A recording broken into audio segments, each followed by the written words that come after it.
Start off with, standard question, if I could get you to explain what the film's all about.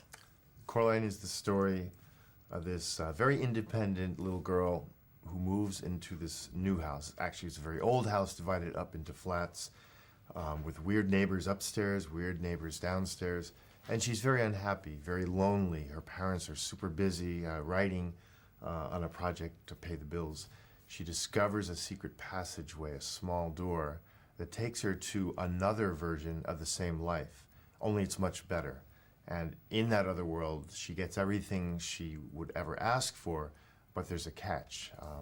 Her other parents all have buttons for eyes, and everyone has buttons for eyes, and the price to pay to stay in that other world is a very steep one. Yes, quite scary, buttons for eyes. It's good and scary. Do you think kids mind that? Because I think I get scared quite easily, but everyone always says that kids, they're like more willing to go with it and they don't get as intimidated by kind of scary stories. It's scary, but scary like the very first Disney films. It's sort of mixed. We don't stay there for long, long stretches of time. And there's also beauty and humor and very eccentric characters. So it's kind of a nice meal, but when we go scary, we go pretty deep. But, you know, in the end, Coraline, who doesn't have superpowers, she doesn't have guns or weapons, she manages to defeat great evil all by herself. Now, obviously, you've got Terry Hatcher providing the voice of the two mothers. And I heard her say she found it quite hard to be quite so evil. So how did you coach her to get in touch with her inner monster? Terry's great because Terry plays several mothers, like Real Mom. And Real Mom's kind of a bitch. Probably can't say that on your show. But that was hard, to be Real Mom and be cross and be impatient and not be sweet and loving and caring, which she is in real life because she has a great daughter, Emerson. I just had to push. I just had to say, okay, you haven't had any sleep. You're in a car accident. Your neck is killing you.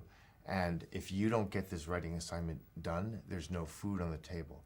So you have to get it done, and you have to push away. You have to push back at your daughter. She was very good at this sort of sweet and loving other mother, and then going to the evil other mother, which she actually was great. Doing Real Mom mean was her hardest thing. Oh, that's very interesting. And how was Dakota? Obviously, she's such a talented youngster. All of the voice talent on the film are exceptional actors, great people, fun to work with, but Dakota's something else. I mean, she's like a mind reader. She'll do a take on a line, and before I even raise my eyebrow about to suggest the next variation, she gives it. And she's also an evil practical joker who constantly got me with some of her tricks. What did she do? Well, there was one thing in a particular a sound recording studio we went to. They had mattresses set up, just to stifle sound and absorb extra sound. And she just had this habit when we're in the thick of recording, doing take after take, of sort of leaning against a mattress and then slowly starting to fall, and I wasn't noticing, and then collapsing and giving me a heart attack. Two more quick questions. How many Coralines did you actually have? Because I know it's such a painstaking process. Because Coraline's in every scene of the film, we had to make 20 different Coralines, way more of her than any other of the characters. And each one, though, is handcrafted and animated by hand, very similar to Nick Park's sorts of films. What happens to them all now? They're touring the world. They've been in some museums. We have had them at some of the premieres and so forth. So they're out serving, sort of publicity purposes at the moment. They're doing their junket interviews. Final question. 3D is obviously a big thing at the moment. What did you want the audience to kind of experience in cinema? Well, we didn't use it in the sort of super gimmicky way that a lot of horror films or the old 3D from the 1950s.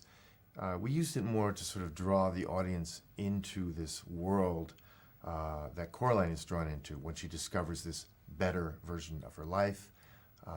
That's where we really turned up the 3D, but we didn't, 4 times in the movie do we come off the screen.